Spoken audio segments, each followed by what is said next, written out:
Meron akong ginagawa, nagpiprint-print ako. Tingnan mo tong yellow, nandyan na sa parang may V.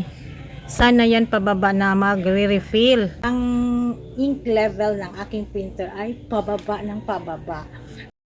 Tita Barla Loving Life. Yes, welcome to my vlog. Please subscribe and click the notification bell for more updates. See ya! Tita Barla at ang bago niyang buhay. Bagong printer.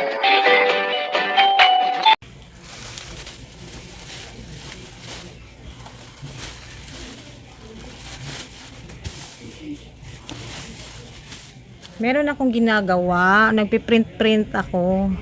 Tingnan mo tong yellow, nandyan na sa parang may V. Sana yan pababa na magre-refill. Kaso, nag-stop ako nung ilang days kasi nga baka hindi pa aabot yung ink. Sayang din naman yung magpapa-photocopy dito sa tindahan.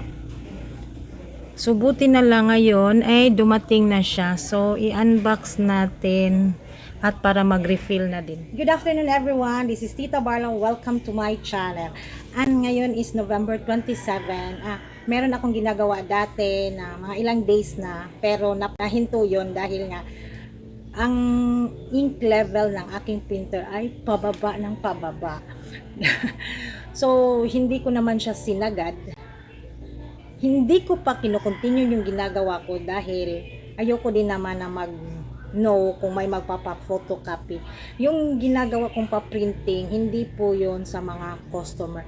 Iba po yon. So, later ko na lang sasabihin sa inyo pag matapos na. So, buti na lang, kanina dumating na ang aking order ng ink. So, mapag-refill natin at makontinue ko ang aking trabaho. So, hindi ako masasayangan ba? Kasi, feeling ko kung madami akong ipiprint, tapos may magpa-photocopy pa, may pagpa-xerox, maubusan, baka mapagsabihan ko pas lang no. So, baka aalis na yung mga customer, hindi na babalik. So, ngayon, it's good thing na andito na yung aking ink. So, ito po siya, 776, isang set na to sa Brother DCT820 PT 8200DW. Ayan, yan ang model ng aking printer. So, let's do the unboxing. I intentionally lift it kasi sa Shopee, di ba, dapat makita lahat, walang cut, walang edit. So, ito yun sana, yung pang Shopee. Buti na lang is I have it recorded kasi parang may nagkulang ba. So, at least, nakita nila yung difference talaga at yung reaction ko na ganon.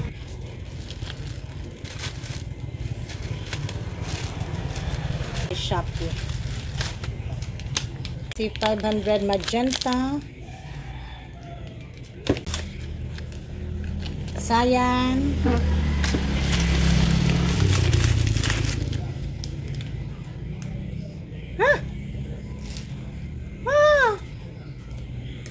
May manika yung yellow. Gang! Ba't ang liliit ng yellow? Hindi siya sagad. Kaya pala madaling maubos. Compare dito, oh. Talaga ko ng yellow. Ito nga, ro. Ayo.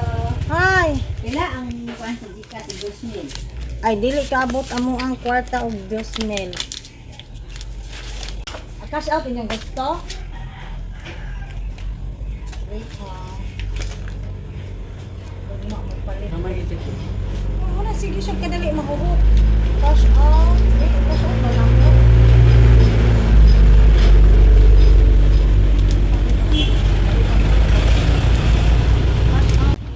My first thought was that to return everything. Kaso, kakailanganin ko na nga yung print.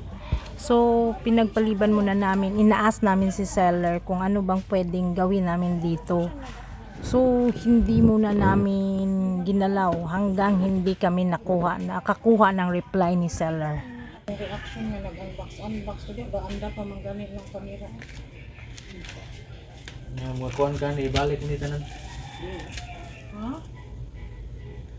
Ay, ito. Mo gila?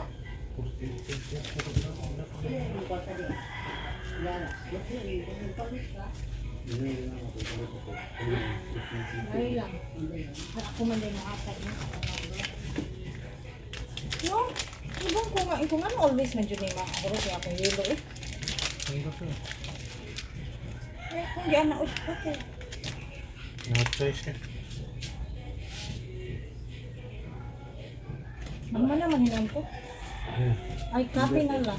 All packaging are good, pero kani bakit kalahati lang Yan hanggang dito.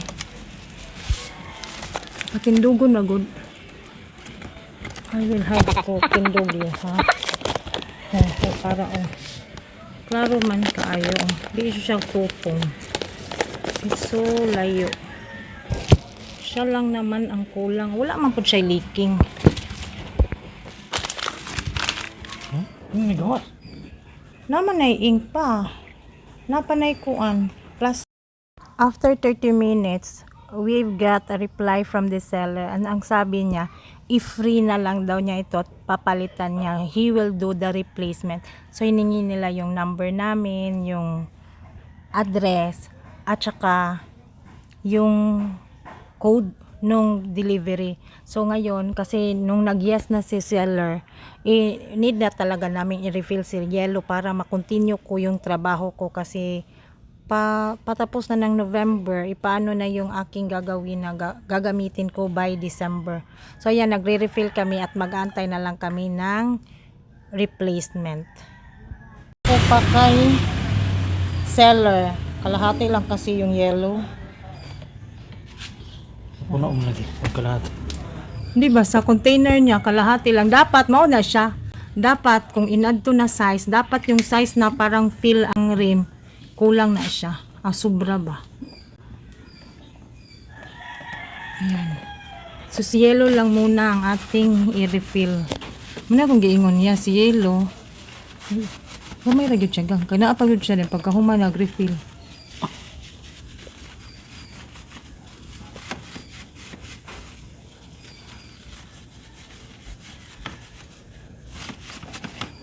Dapat unta sagad na siya. Uban anak sagad man na.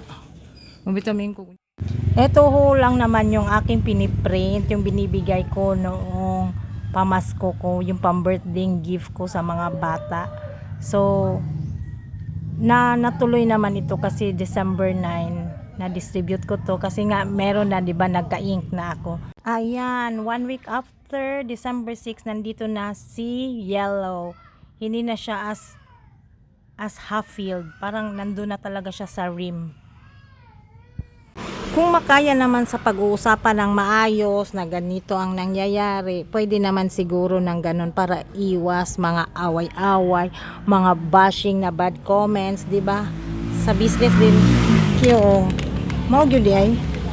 Thank you. Mao ra gyud lang yellow. So, yan lang muna ang i-share ko for the day. Thank you so much everyone for watching. At sa mga baguhan, please like, comment, and share. And subscribe na din. Thank you so much again for supporting my channel. And thank you. And see you on my next vlog. Goodbye, Tita Barla. Thank you.